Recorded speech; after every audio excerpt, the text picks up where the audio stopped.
Hey everybody, Kim here at Little Biz Resources, and today let's look at 3 ways to get followers from your competition and influencers in your niche. And yes, it is ethical. Alright, so this is what we're going to do after we find our competition and influencers. So in the video, Finding Your Target Market, when you start with a product or service, which I'll link to in the description, I show you how to find your competition. It starts at the 14-minute mark, and you can click straight to that part from the description of the video. I've got timestamps that are in the description. You just click over to that video, and I'll also put it at the end of this one as well. And then you can go into the timestamps and click that, right? So straight there. Now let's just do a quick recap for those of you who haven't seen it, because you can go and watch that afterwards. You can find your competitors using any of the tools or methods mentioned in that video. Then you check through social media platforms and find ways to collaborate without the need for their permission. And it's all ethical. So the 3 methods, and this is the overview. We know our competition based on the prior research, and again, you can go see that after this. And so the methods are to create content about their content, shout outs and sharing content, and comment or engage with their content. Okay, so let's look at a couple of our competitors. I'm going to show you how to find their social media real quick.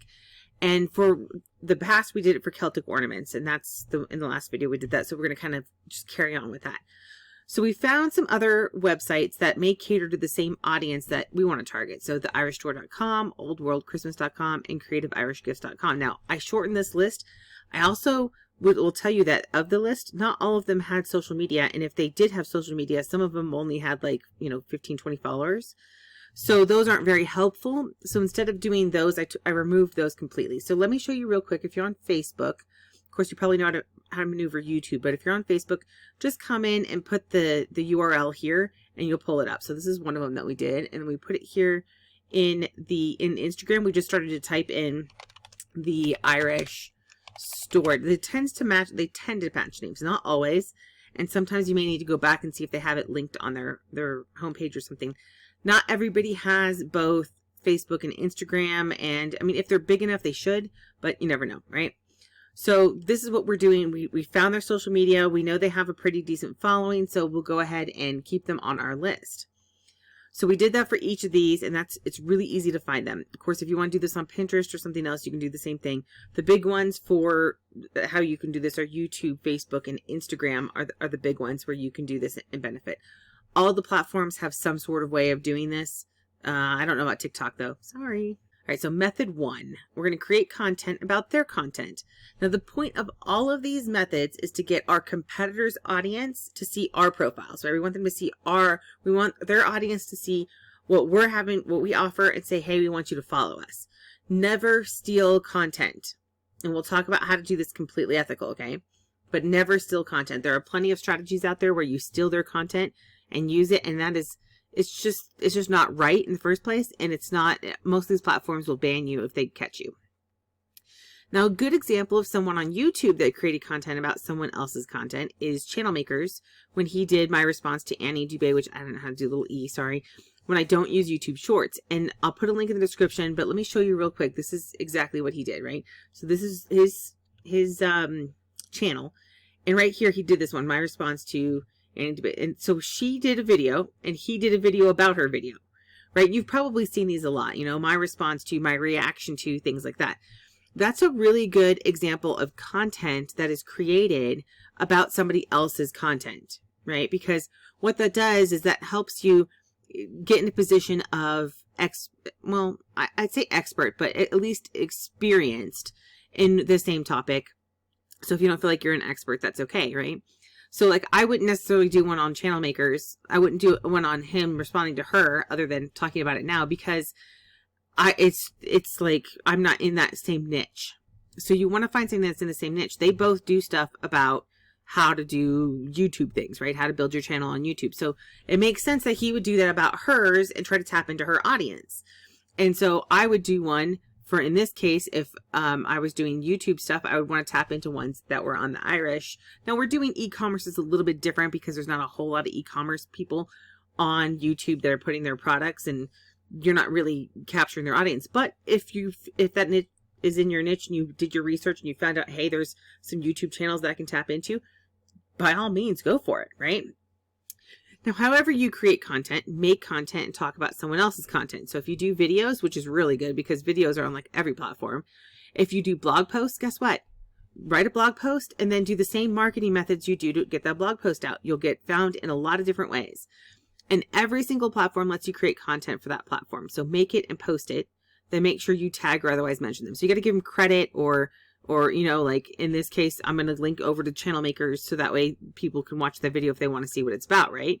Same thing. So if you're going to be talking about Russell Brunson or Tony Robbins or something, you probably want to mention that, you know, if you're talking about that, you need to somehow recognize and give them credit. Now, you benefit from searches, from the algorithms tying that to the original person and by providing content, right? You're providing content. And for some people, that's really beneficial. So it's not, you're doing this and it's, you're doing more than just stealing or borrowing their audience, right? You're expanding the audience's world, the ones that find you. Now, not everybody's going to find you. If you try to target an audience with like 50 million people, you might still be lucky to only have one or two that find you, but that's just the way it goes. All right. So method 2, shout outs and shares. So this complements the first method significantly, right? So most of the social media platforms let you do some sort of shout out or share, and you need to make sure you credit your source. So you can't just steal somebody's picture and post it and be like, oh, this is awesome. What do you think about it? Right? That's not how it works. So on Facebook, this is really easy to do. And I'm going to show you an example. I don't have my stuff set up right now for sharing, but let's just say like this one is one of the competitors, right? We're talking about the Celtic ornaments. Now I could come in here and I can look at, I probably don't want to share their sales ones, right? Because I'm just giving them free advertising at that point, which I'm doing anyway. I should say that I'm doing it anyway. But like in this one, let's say that I wanted to share this picture or something and say, hey, this really helps you. This really ties into those Celtic roots for those of you who haven't been able to get back to, I don't know, wherever this is. Then maybe you could share it, right? So you can share to a page, which is what you want to do. So let's just say this would be, if I were doing it, it would be on EP Laser. I just won't push post. And then I'm going to say Celtic, something about Celtic, right? So Celtic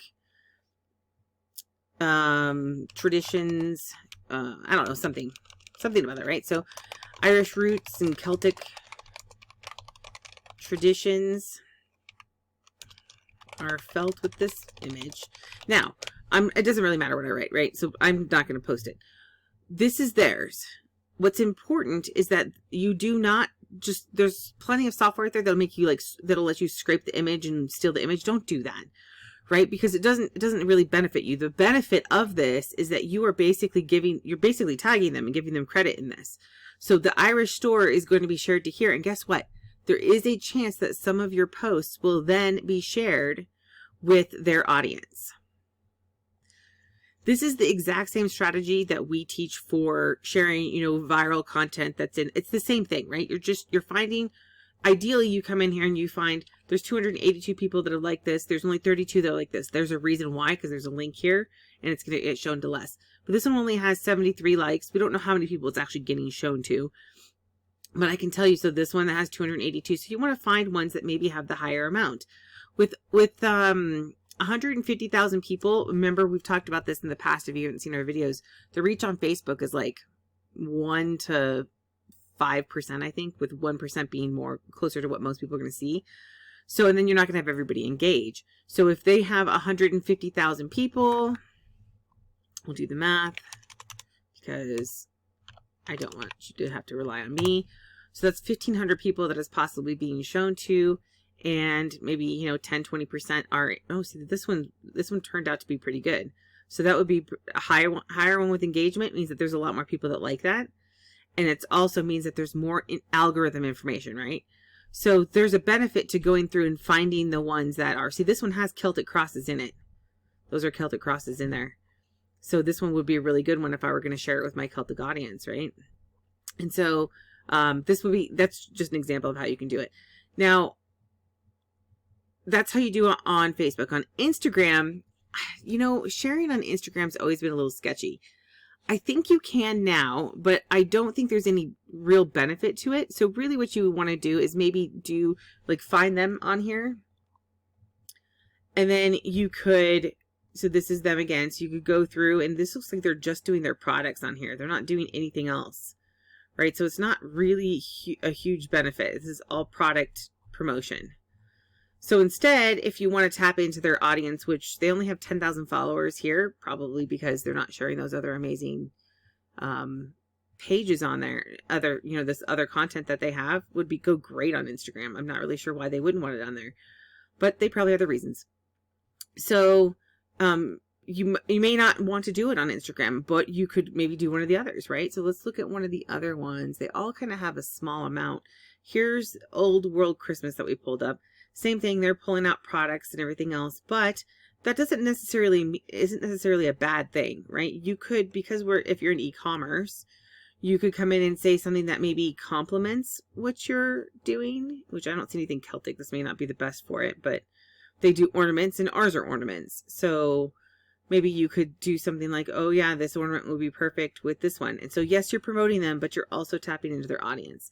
This is a lot easier to do when you're not in e-commerce, by the way, right? So if you're like, hey, I'm not in e-commerce. Yeah, well, guess what? You're better off because you can do a lot of different things with that. And so I use this one on a Pinterest example, and that's you can create a pin and tag the competitor or influencer, right? So for example, if you read a book from an influencer in your niche and you create a pin about it and tag the influencer, right? So maybe you do like a quick little video pin that says, oh my gosh, this book changed my life. I love this. It helped me in this way. I highly recommend that you take a look at my extended review, or take a look at, this is how it's helped me here. See this thing, whatever it is you want to send them to. And so if you're creating content in any way, you should always think about the next steps for the person anyway. But if you're tagging somebody, you tap into their audience. So let's say that you read a book, and I'm just trying to turn around and see if I can find one, but I have one that's about driving traffic, right? So maybe one of the tips that I'm using, which I don't know if it's in there, I can't remember, but this is with strategy we've been teaching for a long time, is like, let's say, hey, you say, oh, well, this strategy is one that we've been using. Oh, and by the way, it's mentioned in this book as well. And he did a really good job doing this. And this is what we did with it, blah, blah, blah. So you can still tag that person now because you've talked about them. You've included them. You've mentioned what it was. And in that case, it's like, I cannot remember the name of it, but it's a traffic book from Russell Brunson, right? Really good book. And the strategies in it, though, are not as detailed as this is because of the fact that he wants to keep it more evergreen, and that makes sense.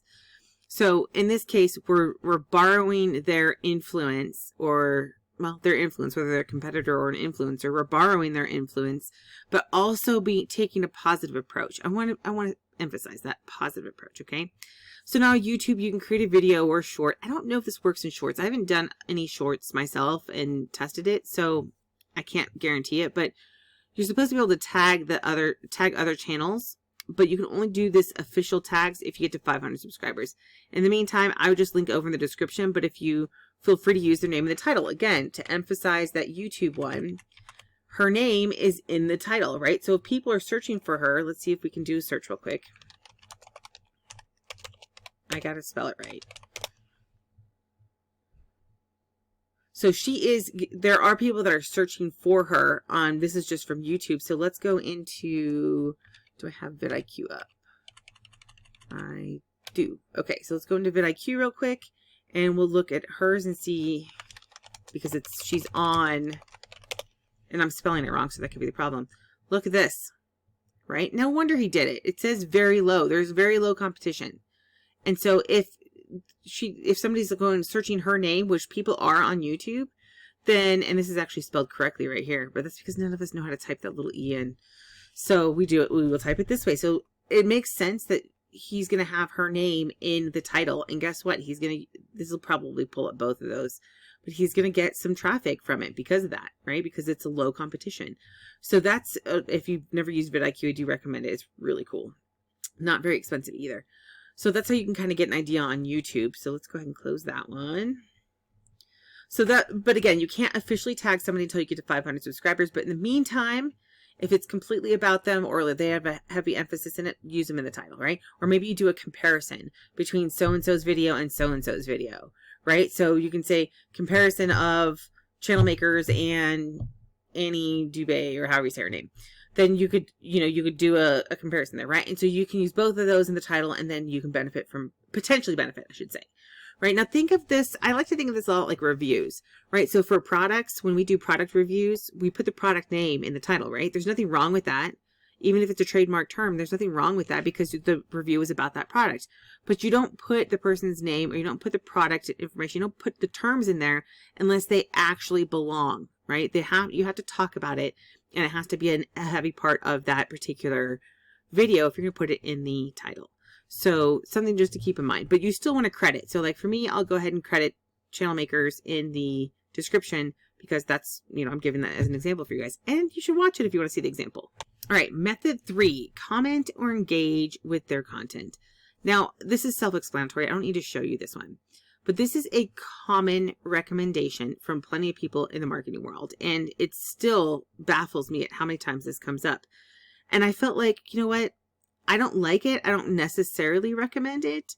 And the reason why is because it's time consuming and you may not have any actual results, right? Now, that's not always true. So I have found for example, in Facebook groups, I don't participate near as much as I used to anymore because people are mean and evil sometimes. So I have my own Facebook group, and I encourage you, if you haven't joined it, you can come join and ask questions and stuff. But the thing that I found is that, like, I'll hop into another group that's similar, and I'm actually trying to help them, right? So I'm trying to help them, give them expertise and stuff. And then other people will come up and say, I'm wrong. I'm not wrong. Look, I'm not wrong. If I'm giving them an example of something or giving my opinion about something, that's not wrong. And a perfect example of this is when I was in another group and somebody asked about if Launches or Evergreen is better. And I said, well, they both have their benefits, but just depending on what niche you're in, sometimes there's not enough launch products to keep you, making money year round. So you really shouldn't ignore Evergreen. So I didn't really say Evergreen is better, and I didn't say Launches are better or not better, right? I just said basically that you can't ignore Evergreen, that you expect, and it depends on the niche. So this other person came up and told me that I was completely wrong, and she makes a ton of money off of Launches and blah, blah, blah. And I'm going, that is not what I said. So she literally just made up what I said and started explaining why I was wrong, even though that's not what I said. That is annoying. Don't do that. Do help people, do provide comments, and I had people that come and join our group every now and again because of that. But it's just one of those, it's really time consuming, and sometimes it's just not worth it, right? To me, it wasn't worth participating in that group anymore because everybody who was commenting negative stuff. So if you're not going to be commenting positive stuff, then it's not worth it in the first place because people aren't going to find value in it. And second of all, you really want to keep it so that you're showing your expertise and encouraging people to follow you. Now, I don't know how they find me. They're very, very savvy at this, but I do have my own group. And so even on my Facebook page now, so if I comment, because you're going to be in it most likely in a personal capacity, right? So on Facebook, on YouTube, you can go with your channel, by the way. That's a really good one, on your channel to comment with it. And people can click through straight to your channel. But let's just say that I'm in a group. Sorry, I'm trying to get to my profile real quick. And they click on my profile. Guess what's here, right? That's the link to my group now. So if you are on Facebook and you are commenting, you need to have some way to drive people back to where you want them to go. I'm probably going to change this because I don't really care about people joining the group as much anymore. I mean, it's a great place to ask questions, but people don't hop in there and ask questions. And Facebook doesn't show the information to people anymore. So, I mean, the reach in groups is pretty dismal. So I might change this to something else like my YouTube channel, right? So that, in fact, I'm probably going to do that right now. I'm going to edit and change it. So I'm going to change that to get free business and marketing tips. And then I'm going to change this. I actually have a shortened URL for it. Oh, thank goodness you need to do that, right? So we're going to do littlebizresources.com/YT. That's what I did. So I'm going to see if I can put the HTTPS in front of it. HTTPS. There we go. So now we save and post your bio to newsfeed skip. There it is. And now they can click on it and go straight to my YouTube channel, right? So that's what I'm going to leave that there now. So now if I comment in groups and people go to my thing, they'll go, oh, look, she has a YouTube channel, right? And I think that's beneficial because eventually I'm trying to build up my subscribers, obviously, and a lot of people are on YouTube, and maybe they're like, oh, hey, I didn't know to look for her on YouTube. So there you go. Now you get free information, free tips and everything else, and all through YouTube, because that's where I'm putting most of my content now, right? Now I share it into the Facebook group, and if people want to come in, that's great. But I know that the Facebook reach is small, so I'm having better luck with YouTube. I'd rather start building up my YouTube audience.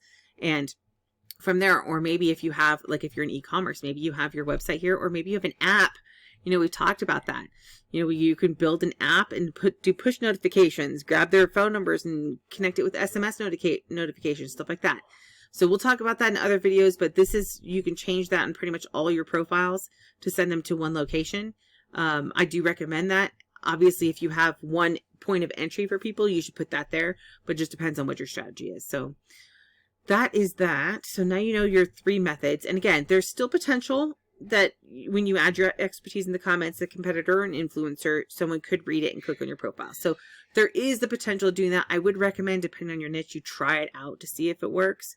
But you may find that the time is not worth the results. But you could try it. And I might even go in and start trying it again a little bit just to double check the content. So, all right. So in the meantime, if you have questions or need more info, post your questions and comments below here on this video. You can hop into the Facebook group if you want to. You can ask questions. And the Facebook group is private. So it's not like it's searchable or public. There's a couple hundred people that are in there. But with a 10% reach, I think, on groups now, it doesn't get it's not very visible to people. So you can hop in, you can ask pretty much a private question, and not very many people will find it or see it except for me. So hop in there, you can post some questions and I'll answer you, do what I can. Or you can join me on Thursdays for live Q&A, and then check our channel banner for the video schedule that we currently have. We're running a different, right now we're running a schedule where we're posting every day, but that'll change after we get the bulk of our content out. That's for the holidays, and we'll go back to just a few times a week. So again, thanks for watching, and if you have questions, just post away. Thanks.